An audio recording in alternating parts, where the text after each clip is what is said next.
Hi, kia ora, and welcome to Creative Connections, where we have beautiful, inspiring conversations with artists living in Aotearoa, New Zealand. I'm your host, Mandy Yarkich. Ben Kaye, also known as DBKAYE, is an Auckland tattoo artist and the co-founder with his wife Madeline of the Roots Auckland Tattoo Convention. Auckland is set to host its first ever international tattoo convention in 2026 with the launch of the Roots Auckland Tattoo Convention, a weekend celebration of artistry, culture and community taking place on Saturday the 14th and Sunday the 15th of March at the Cloud, which is in Quay Street in Auckland. In a country like New Zealand, few art forms hold as much personal and cultural significance as tattooing. An expression of cultural, artistic and personal narrative, tattoos have transcended their origins to become a global phenomenon, celebrated and revered across diverse communities. The Roots Auckland Tattoo Convention is an exceptional tattoo convention designed to unite New Zealand and international artists, enthusiasts and industry leaders in a shared celebration of ink and artistry. In this episode, I speak to Ben about his own creative journey and tattoo practice, as well as the Roots Auckland Tattoo Convention, which is on at the Cloud for the very first time on that weekend of March 14th and 15th, and has plans to continue every year. Thank you very much to Ben for joining me on the podcast, and I hope to see you at the convention. Kia ora, Ben. Kia ora. How are you? I'm good. How are you going? I'm good, thanks. Nice to have you here in the studio at Muriwai. Thank you for having me.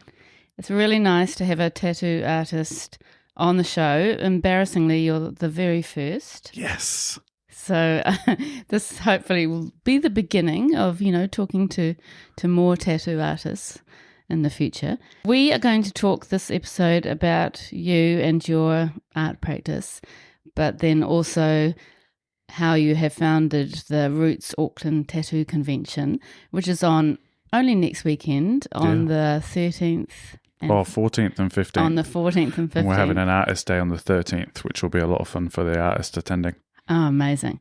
So you're here also to talk about that event, which you have founded and are organising with your wife, Madeline. Yes. So that's really exciting. So we're just going to start with you, a bit of background on you, and then we'll get to talking about the convention. Fantastic. Great. It's really interesting, I think, to talk to a tattoo artist, because you've taken your art in a slightly less mainstream direction, probably at the beginning especially. Can you tell us about you as a child and if you were starting to show creative, what's the word? Tendencies. I think I was to a degree, but not really. I mean, I only really started taking art seriously in sort of high school as a really good distraction, and that worked really, really well. And I tried art college in England and did some stuff like that, but just sort of failed miserably. But really, it starts from like 17, 18, from when I really remember like being involved in art and loving art. Mainly as a distraction. Yeah. And were you interested in drawing works that sort of felt like they could be tattoos? No, I just doodled. I just doodled and just filled pads with nonsense. And I used to draw on myself a lot. But that was kind of about the limit of it. Like, it wasn't too serious. It was just, really just a distraction from everything that was going on. And then I failed quite a bit. I did art in college and then failed quite badly. And I wasn't particularly a good student. And I think even the teacher stopped talking to me for a while. I got in trouble at one of the exams for going to McDonald's and then disappearing for a few hours and coming back. I was not a good student at all. And then ended up being a baker in a sort of Tesco in England. And then just really missed it, like missed doing it. And would just do it every time I was off at the weekend. I would do it and just doodle and draw. And then I got my first tattoo at 18 from this guy called Steve. And it was just an amazing experience. I picked something off the wall. He was a cool guy. You could smoke in the tattoo shop. He had really good music. He had figures. You couldn't even walk in. You had to ring him up, leave a message, and then he'd ring you back with a time to go in. He just picked his own hours. He was well known. It just seemed like the kind of life where he just doodled and set his own hours and did his own thing, which I'd never seen before. So then I just became really obsessed with that, and then tried to get a job tattooing in England. Okay. Which also went badly. Yeah, that would have been really hard too, I imagine. Yeah, so I didn't end up getting a job in England in the end. And then I was going to join the army, which would have been good. I think the structure, looking back, would have been really good for me. But my dad told me I should go traveling first. So I saved up and I went to Japan. And I was supposed to only be there for about 3 months. And this is at about 20. And then I met a girl and I was there for a year. And then came back from there. And I think just the traveling and being exposed to other people doing the same kind of thing so young just really opened everything up. And I tried getting a job again in tattooing because I would practice tattooing grapefruit. And we had this idea that we would tattoo grapefruit and then sell it on the streets of Tokyo. But that never panned out. I just sort of tattooed them working at a restaurant on my breaks. And I tattooed my own foot and I tattooed a few friends, which was terrible. Just off eBay stuff. And at that point, were you thinking, I want to be a tattoo artist? Yeah, I was determined. I was really, really determined. And there's nowhere you can go for training? There's no training. There's nothing official. Not even now. And like, obviously this is like 18, 19 years ago. But one of the other things is like it's completely unpaid. Whereas other apprentices in other trades, you know, if you're a mechanic, you get at least a little bit, right, to kind of survive off. Whereas in tattooing, you get absolutely nothing. So it's really, really hard to get into because you have to be dependent on someone else for 2 or 3 years before you make any money. And you work really hard at the tattoo shop, just basically working there full time, not making a penny for it, you know, so you can't really do anything else. That's really tough. Yeah, and I think I really respect tattooists that start it later on. Like if a tattooist starts, we've got one guy I work with called John, and he used to be in banking and finance and do all these other jobs, and then came to tattooing quite late. And I think he came to tattooing like late 20s, early 30s, you know. That's amazing that he could do that and then also have a life and carry on, because obviously he's not living with his parents, you know. So I respect people that come into tattooing later a lot. I couldn't get a job in England and I was supposed to live in Spain. So I ended up talking to a tattooist that was working in London but lived in Malaysia. So I went over there and that's where I learned to tattoo, on the border with Singapore, which was an experience in itself.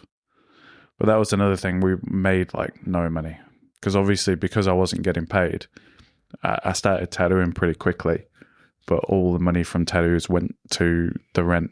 She would pay the rent, the owner, and so all the money went to her. That's challenging.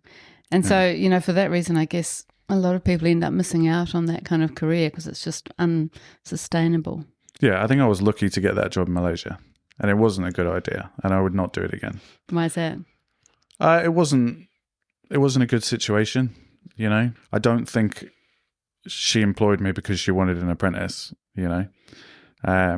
It's quite easy when people want to get into that kind of trade for it to not be the best situation, especially back then. Like now there's more official studios, there's nicer people in the trade, and it's kind of a completely different atmosphere. You can't do what you did back then, you know. And are there actually like rules for how you can treat people when they're starting, or payment guidelines that people have to fall within that industry, or is it still quite loose? I mean, like apprentices aren't employees, and most tattoo shops don't have any employees, they just have subcontractors. So I don't think there's anything that really ties people to certain things. At the end of the day, the apprentice is somebody that often just kind of comes in, does some cleaning, but doesn't really have any set work hours or anything, and then kind of just sits there and learns how to draw and learns how to tattoo, and it's more of a trade, you know. Yeah. So after Malaysia, where did you go from there? I lived in Spain for a few months, couldn't get a job in Spain, which makes sense because I don't speak Spanish. And then ended up working in Germany next to the biggest British army base outside of the UK, which was a wild thing to do in your early 20s and a lot of fun. But that was a hell of a lot of fun in Bergen, Belsen and Celle in northern Germany. Mm-hmm. Yeah, a lot of squaddies, a lot of army tattoos, a lot of like pretty typical stuff and just normal tattoos, you know, because there is kind of levels to it. There's kind of stuff that's small and like your everyday sort of bread and butter stuff. And then as you progress through your career, you end up doing more sophisticated stuff and more arty stuff. It's just such an incredible art practice, you know. Yeah, it's an interesting craft. Yeah. Yeah. And it's, you know, just really the substrate is different. It's skin instead of canvas. Yeah, and that changes with every single person. And I've used the analogy before with people about like if you've ever painted like raw timber and then you've painted like dressed timber, that's the difference sometimes between people's skin. Especially in New Zealand, because some people that have been in the sun here for long periods of time, wow. Yeah. Wow. And when you travel the world, you sort of see the difference in skin as well, like drastically. Oh, yeah. Yeah. Yeah. That sun is lethal. Yeah. Yeah, 100%. Yeah. So how did you get to come to New Zealand in the end? I lived in Germany for about 3 years, moving around a little bit there, and then wanted to live somewhere English speaking because I just had enough. I think it had been like 5 years of living in non-English speaking countries. And then I didn't want to live in England anymore. Didn't really have anything to go back to. So it was either New Zealand or Canada. So I came over here for like 6 weeks, met some people, did some traveling, and then went back and sold all my stuff and applied for a visa and came over on a visa. Never got to Canada. So how long have you been here now? I've been here 13, 14 years. And I got my passport 3 years ago, which I'm very happy about. Yes, amazing. Yeah. And Madeline, you met in New Zealand? Yeah, I met her in Hamilton on Tinder. Classic. Nice. Yep. That's so good. That was a lot of fun. And you've obviously become business partners and, you know, you're doing a lot of things together, which is amazing. Yes, well, tattooing just, you kind of become a tattooist and it absorbs your life and everyone you hang around with a tattooist. So she kind of came into that and she's kind of just become absorbed by it as well, you know. So and that's really good. That's great. And she's using her skills in marketing and that kind of thing. Is that right? She's just a wicked organizer. Like, she doesn't have experience in it from anything previously, but she's just very organized in that. Like, her head works that way, you know. There's some people like that. So yeah. she's like that. So it's fantastic. So she does a lot of the organization and the back end stuff, thinking through problems and talking to people that are maybe a bit more official, like the council. And I get to talk to tattooists. You have your own art practice and you also have Shipshape, which is your tattoo studio. Is that right? Yes. So it's me and two of the guys own that over in Dairy Flat. Okay. It's in Dairy Flat? Yeah, it's cool. From the outside, it looks, there's just like a pretty small entranceway and then it just opens up into this kind of TARDIS place. Yeah, it's pretty cool. It's not the place that you'd expect to see a tattoo studio in a way. No, but it's really good because we are private.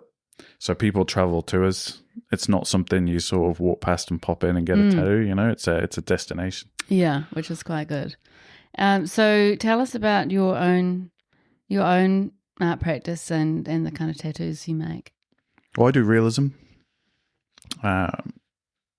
Predominantly color realism, which is, what it sounds like. Realistic looking tattoos. Yeah. And what would you say your sort of particular style is if you had to describe it, apart from realistic? I don't know. I always have trouble doing that. I normally let other people do that for me because that seems easier. I feel like I shift quite a bit. And take quite a bit of influence from different elements of tattoo and popular culture. So for me, it's not as set as that. Especially because it's an art form that, you know, it's not a solo. No tattoo is a solo event. Even if you have like a design you've completely made yourself and everything is yours.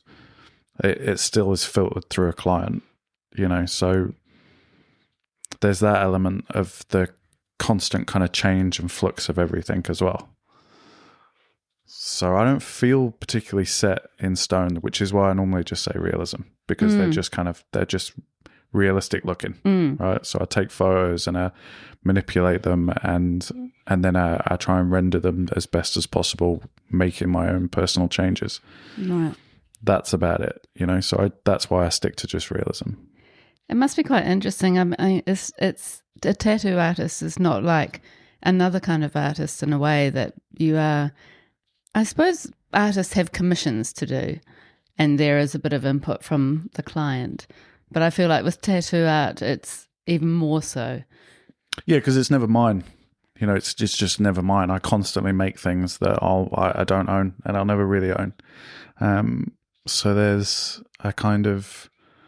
there's always that person to consider, maybe more. Because if you do a painting for somebody and they don't like it 10 years later, they just take it down, and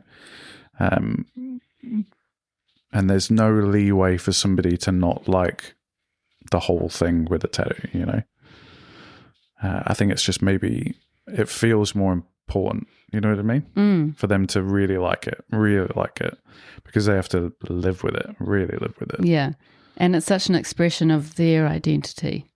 Yeah. And how they represent themselves and everything, okay? Yeah. And also, like, a bad tattoo can drastically affect people, because I've met people in my career that their cover-ups are a pretty common thing we do. So we take an old tattoo, either they laser it off or you just cover it straight up. People can be drastically affected by that. I've met people that don't want to wear short sleeves or that kind of thing because they've got a tattoo on their arm that they're ashamed of or hate, or doesn't represent them now because they got it in their early 20s, and they're now 50 and they hate it, so I'm very aware that you can sort of damage somebody's idea of and how they live their life if you do a bad job, Yeah, so true. And it's not like an old jacket that they like that they can take off and discard. No, and they'll see it every day in the mirror. The same as any part of your body. We all do it, especially if you've got a mirror right opposite your shower, which is a horrible idea. So what do you think Aotearoa does well in the tattoo arena?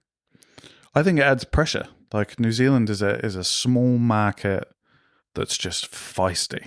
You've got to work hard and fight to be successful here.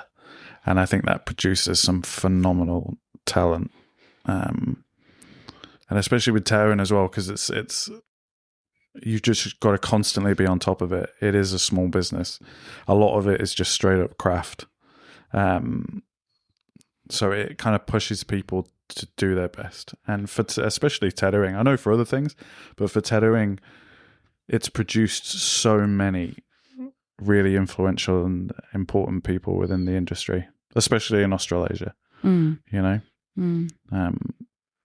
I think, yes, being so small makes a big difference. The pressure is quite intense sometimes. Is it a positive thing, do you think? I think for the people that survive it, yeah.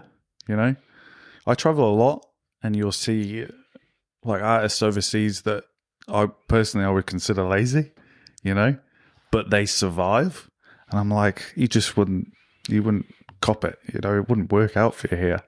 The constant advertising and the constantly trying to get clients and trying to find your little niche, because really it is a very small population, isn't it? Yeah, but then a quarter of New Zealanders are tattooed. Yes, but not all of them are in your style.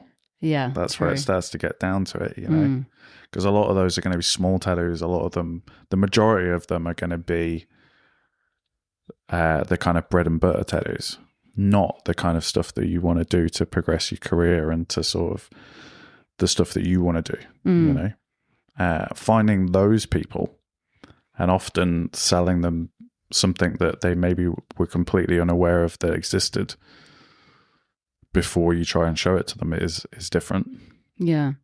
And I guess with some of your works are really complex and sort of very sophisticated and very technically, clever. And that kind of work must take so long and must be quite expensive for the client. I enjoyed you saying that. Thank you. Some of the bigger stuff can take 13 days, like a sleeve on average. I think people underestimate things as well, especially for what I do, which is like full saturation. Every part of the skin's got ink in. Every part of it has to be fully saturated. It's very, very time consuming.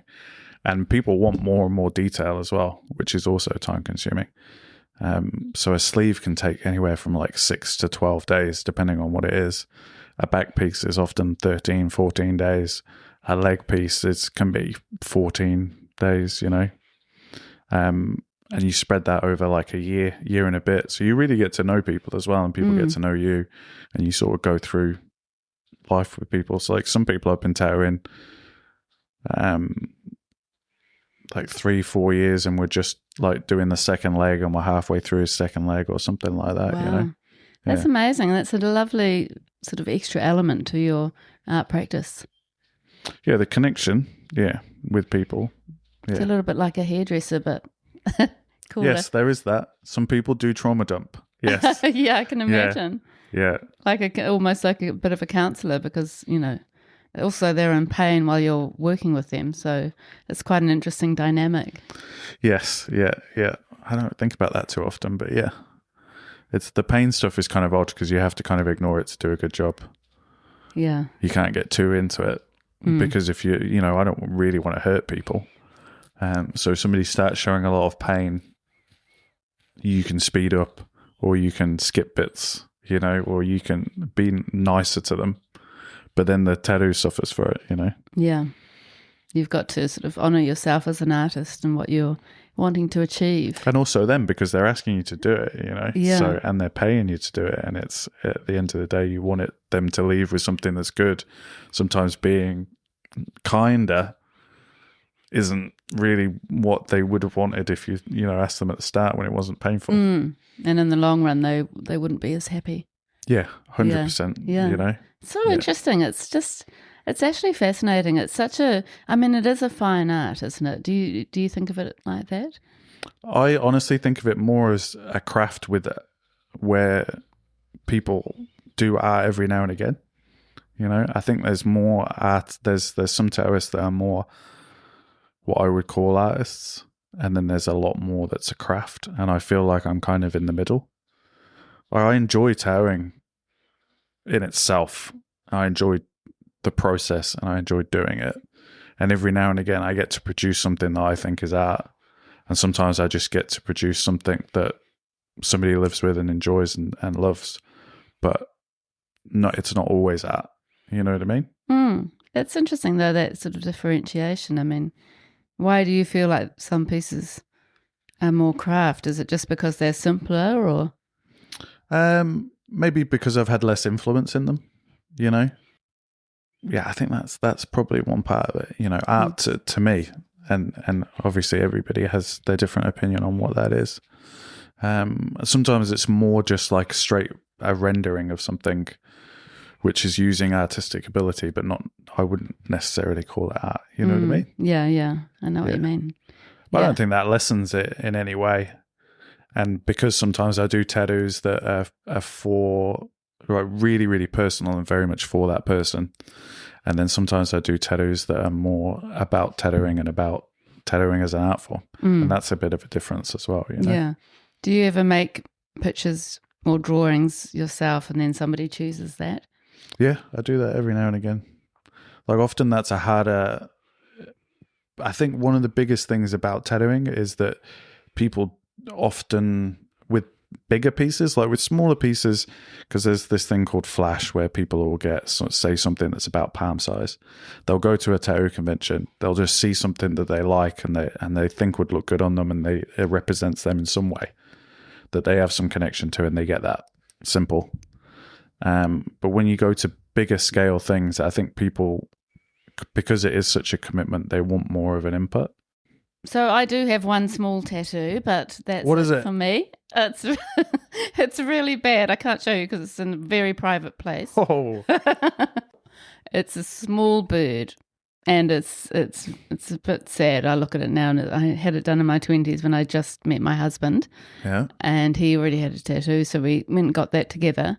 And it's quite funny because I was kind of pulling up my skin to get it done for some reason, like sort of pulling up my undies kind of thing. And then now I know that I should never have done that, and probably the tattooist should have told me. But then when I let it go, put it on when it was stretched, and then either you let go of your skin and it flopped, Yeah. sort of went together. Yeah. Yeah. And so my bird was very cute and sort of round and gorgeous until I let my skin go. Then it looked a bit more sort of, dehydrated and squashed. Oh. Yeah, it's a bit sad. See, one bad experience. If that had gone well, you would have got a full sleeve. No, I wouldn't. But for me, it's not an area that I'm really that familiar with. So could you talk to us a little bit about your process and how it all develops? I'm really big into consultations. Consultations are really, really important to me for a few reasons. From a business point, they kind of get rid of some of the emails and the miscommunication, because it's so difficult expressing ideas over email and in text, and people that don't do it for a living find it incredibly difficult. So I find having consultations is massively important, especially in person, but over the phone is good too. And also you can talk about one of the mistakes I used to make is kind of sending people designs, but having a two-dimensional, a really flat image all stretched out, it kind of looks a bit funny and a bit funky. But then once you've printed it out and you can see it wrapped around an arm and you can visualize it on a three-dimensional space, that makes a massive difference, and people understand it and get a grasp of it. And you can do that in a face-to-face consultation. You can sort of either draw on somebody or just run your hand on somebody and sort of show them where the arm moves and why you wouldn't put A in A and B in B and that kind of thing. Mm. So that makes a big difference to them understanding it. And also you getting an idea of what they really want, because sometimes people will say A, and then you can kind of work out what they really want to represent, and then get to fucking Z. Yeah. Yeah. Because that's another thing as well. People are quite like when they're surfing the internet or something, they often look at tattoos, and then they get trapped in a kind of ecosystem or whatever you'd call it online, and it kind of spirals into these quite generic ideas. And then talking to people about what they actually want to represent and what that means to them, and then taking that and doing something that's personal for them. Mm. So often lions is a really big one. The amount of lions you do in a year is pretty wild, and people add lots of different meaning to it. And sometimes, not every time, but sometimes people will be trying to represent family or themselves in a different way. And you can talk to them about what that is, and then do something completely different that's not a lion and not generic and not a tattoo that 8 people down the road have, And then you bring, I guess your clients come to you because they like your style. Yes. Often it's like the rendering and just the level of realism. What do you mean by rendering? Just taking an image like a portrait and getting it as close as possible on skin. Right. Yeah. Do you feel like you ever struggle with, people coming up with an idea that's not something that you want to make? Don't want to make. Or don't feel like it's kind of true to your style, or do you just go there anyway? I'll just go there anyway. Like I don't often get that, no.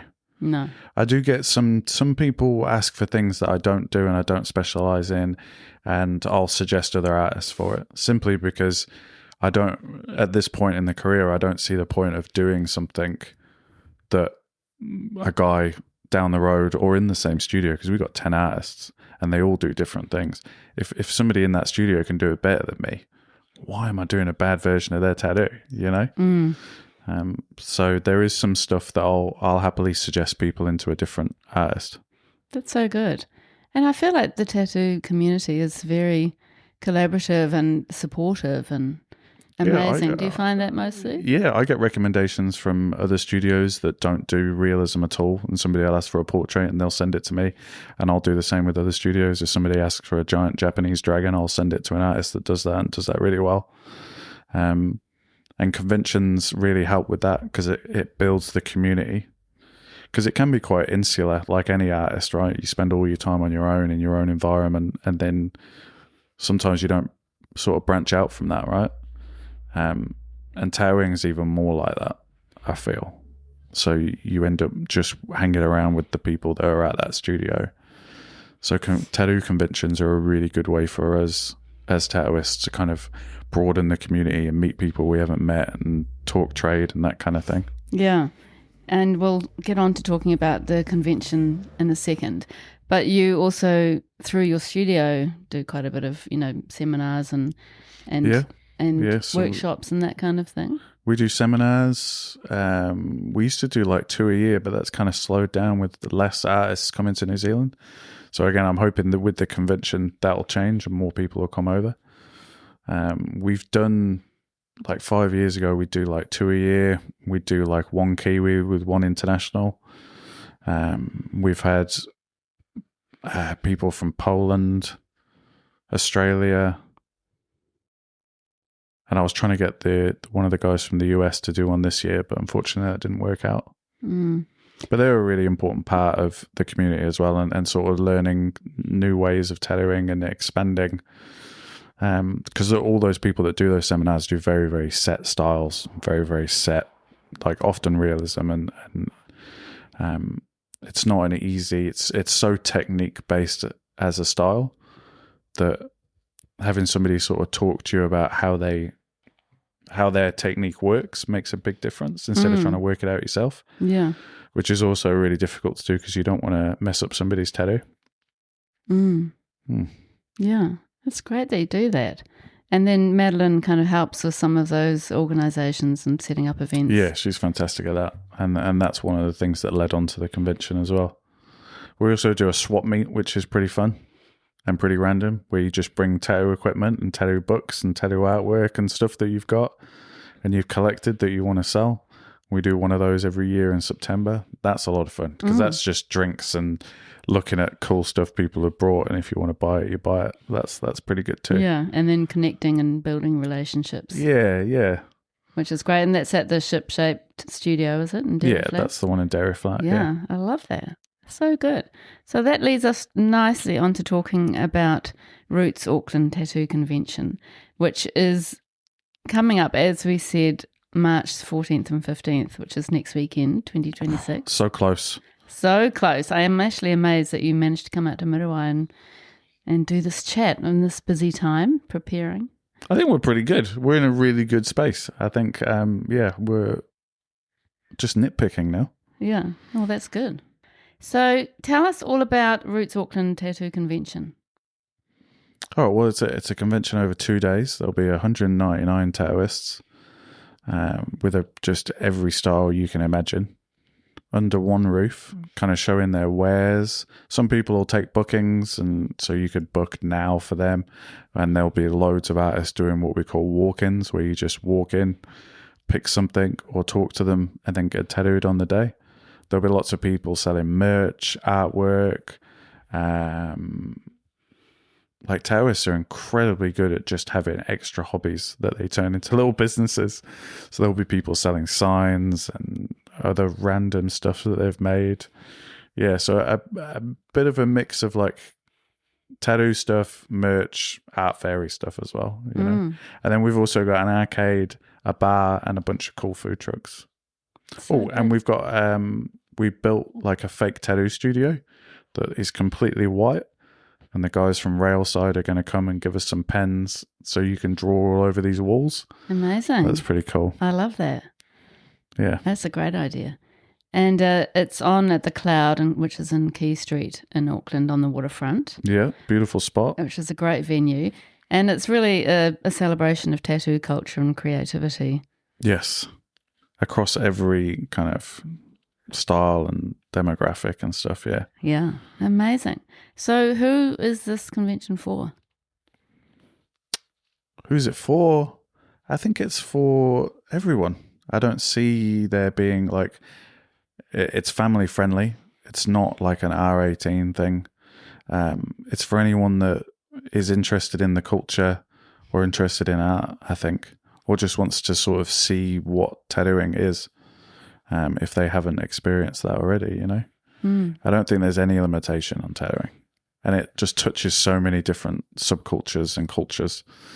Yeah, it's just a fantastic way to get an insight into something that people don't often see. Yeah. And would it be for people who already have a lot of tattoos and are interested in getting more, or interested in sort of broadening their reach with connecting with different artists and that kind of thing? I think it does. I think it does everything. It does that, definitely. Like if you're a tattoo collector, you're probably already aware of it, and you're probably already going, you know, because it's just a key part of this year's sort of tattoo calendar, you know. Yeah, and it's a brilliant way of building community.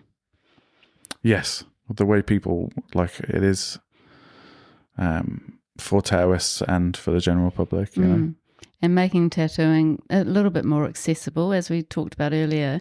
You know, not everybody is going to feel comfortable just walking into a tattoo studio to have a look. Yeah, they can be quite intimidating. I get that. Yeah, especially like years ago. Now they're a bit friendlier. Also, they kind of, sometimes they're quite hidden, eh? Like even our studio, the amount of people that don't realise it's a tattoo shop is quite wild. So it makes it more accessible. It's a really nice environment. You can have a food, have drink, walk around. Yeah. See tattoos progress as well. So you can actually watch people. Yeah, people tattooed. will be tattooing there. So you can, if you're there at 10 in the morning, you can see somebody start. And then a few hours later, you can see how far they've gotten. And tattooists are ridiculously friendly people. Like, it's a trade that is so much about talking to people and engaging, right? That people sort of often go to tattoo conventions and are kind of standoffish and maybe don't want to talk to artists. But that's what they're there for. They want to talk to you. They want to tell you what they do. They want the opportunity to sell themselves to you in their artwork. And you know, that's why they're there. And they really, really want to show you. So talk to them. I'll often invite people in to take a look if they're slightly too far away and want to see what's going on. That's great. Yeah. Yeah. And I guess it would be a good place too for people, you know, younger people or any age thinking about either their own tattoos or a career in tattooing. Yes. And I think for your own tattoos, tattooing is there's so many different styles, and there is a style for literally everyone, whether you're like 50 or 18 and whatever you're into. There is a kind of tattooist that does that kind of stuff. And a tattoo convention with 199 artists, you're going to find stuff that you've never seen before, that you weren't even aware was tattooable or was a style, or, you know, and just find new things. And you've got 199 artists, as you said, from around the world and from around Aotearoa, which is incredible. How did you actually get all of these artists to participate? Like the last convention in Auckland was about 20 years ago. So it's before a lot of the tattooists that are going before their time. I think it's just been needed, and they've kind of known it's been needed. And they want something new and something fresh, and they want to be involved and to show tattooing for what it is. That's the Kiwi artists. They also get to advertise their work, and they get to meet new clients and talk to new people, you know, because that is a massive reason why tattooists go to conventions. For the overseas people, New Zealand kind of sells itself. People want to be here. They want to come here. They want to go on holidays after. That's the normal thing. People come, do a little bit of work, and then have like a week off and travel around. And that's not a hard sell at all, you know? But then there's the opportunity to meet people and to sort of, if you travel somewhere and then work, you know, it does take the edge off, especially for the Australians, but for some of the Americans and some of the tattooists we've got from Asia, like it's an opportunity to travel and also kind of, you know, it's a good business expense. Yeah. You know? That's right. And some of them also bring their own clients, and they want to showcase. And tattooists travel as well to build relationships in places they want to go. So, like, people will come over here, they'll work the convention, they'll meet other tattoo studios and other tattooists here, and then maybe they'll go down to Christchurch and work there for a week at a studio for people that they've known. And often people will go back to the same place to sort of do that kind of traveling, you know. So good. Yeah. And artists had to submit their work, and then you selected the artists. Actually, we invited a lot of the people. Like, we've been here a long time. The scenes in New Zealand is quite small. So we had a list of people that we respect as artists, enjoy spending time with, you know, and we invited them. I go to America quite often, and my friend Ben Ochoa from America, he's coming over. And that's the first time he's come here. But we've been over there and spent time with him, and there's people like that as well that we've invited. And then there's other people that just want to be sort of involved. But we invited a lot of people right at the start. It was a mega list. It was pretty fun coming up with the list. Yeah, it's like a party list. Yeah, basically. Yeah. And it has that kind of feel when you invite people. And they're like, Friday is an artist day, so we're artists clock in at 12. You can only tattoo other artists. It's an opportunity for artists to connect, to spend time with one another outside of the general public being there. And then we're going to have like welcomings and speeches and that kind of thing. And then we'll have drinks, and then there's a meal. You know, so there's an opportunity for artists to connect separate and outside of the convention, really, you know? I love that. Yeah. And so how come you guys are doing this? Like, what gave you the idea? Obviously, there was a bit of a need, and it sort of does make sense with the other work that you've been doing. But why, how did you come up with the concept? Like, the best ideas, somebody said, that's a good idea. And then I went, I could do that. And then just did some research and kind of committed to it. I love a challenge, and I love having something that's kind of outside of tattooing to do. And I've done other things previously. And this seemed like something that was like grounded, was at home, which made a big difference. Gave me the opportunity to meet, because I've met a bunch of tattooists I've never met before, you know. It utilized Madeline's skills that she's got. So it just kind of like when you thought about it, it kind of ticked a lot of boxes. Yeah, that was I think that was basically it. And then once you've committed and told like 15 people, you have to do it, eh? Yeah. That's a good thing to do. It's like, right, it's happening. And how far ahead did you have to book the venue? So the venue you could only book a year out. So, but we've been working on the whole thing for about 2 years. So we had once we'd had the date kind of set and the cloud were happy with us doing it, we did all our health and safety stuff beforehand. So a lot of the stuff we would have to do for the convention we did before we even got the date, just to make sure that everyone was happy with what we wanted to do. But you can only sign the date like a year before. Interesting.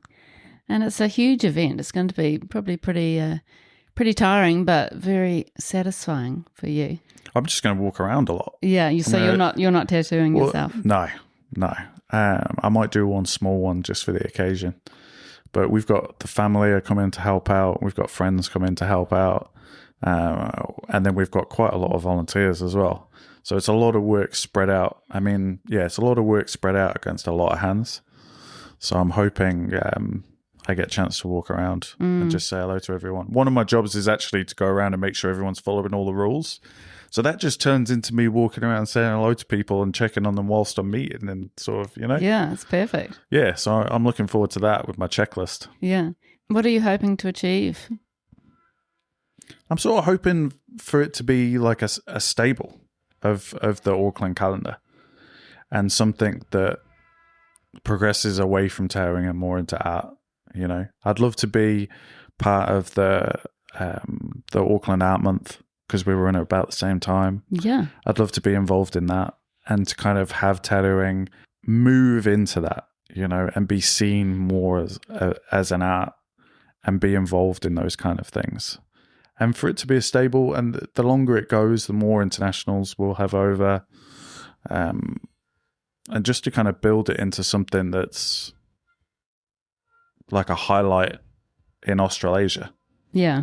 Yeah. Which I'm sure it will become that. And are you thinking a yearly convention? Or? So we're going to do it every year.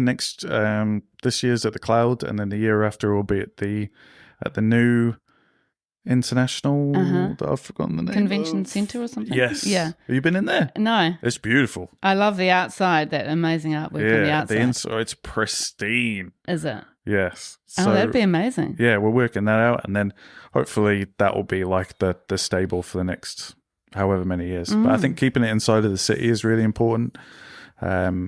And with the trains being open by then, that'll make a big difference to how the city centre kind of feels and the vibe of it, right? Yeah, incredible. That's so good. And it's such a lovely sort of addition to your art practice, I imagine. It's something that's kind of bringing all the things that you love together. Yeah, 100%. Yeah. And I do love tattooing, like tattooing myself, but I also love what other people produce. And getting to showcase that and meet those people and just spend more time with artists it's a hell of a lot of fun. Hell of a lot of fun. So good. I'm totally going to come. How do people get to go? You can book online? You can book online, or you can just turn up at the door. Perfect. Simple as. Great. Just turn up, get in there. Get in there. Well, you've totally sold it to me, so I'm sure people listening will be coming as well. And let's just talk briefly, just before we head off, about what people could get out of coming to the convention, but also what you've noticed about what people now think about tattooing and how that might have changed over the years. I think tattooing's changed drastically just since I've been in it for 19 years. Like I tattoo a lot of older people, and I'm talking like 70s, not a lot of them, but every now and again there'll be somebody in their 70s. And it's often the same sort of story in their interaction with tattooing, where they had preconceived ideas of what it was. And then they've just been somewhere as simple as one guy was in Countdown and saw some of the tattoos that somebody had on their arm and just didn't realize that that kind of level of art and skill could be achieved now, you know? So what I would say to somebody that maybe thought tattoos weren't for them is that they just haven't seen everything that we can do and every style that we can present. And I think something like Roots, like going in there, I would challenge you to find something that you didn't like, you know, eventually through everything. I don't think people realize how much it's changed and how many different styles and stuff there really are. The variety.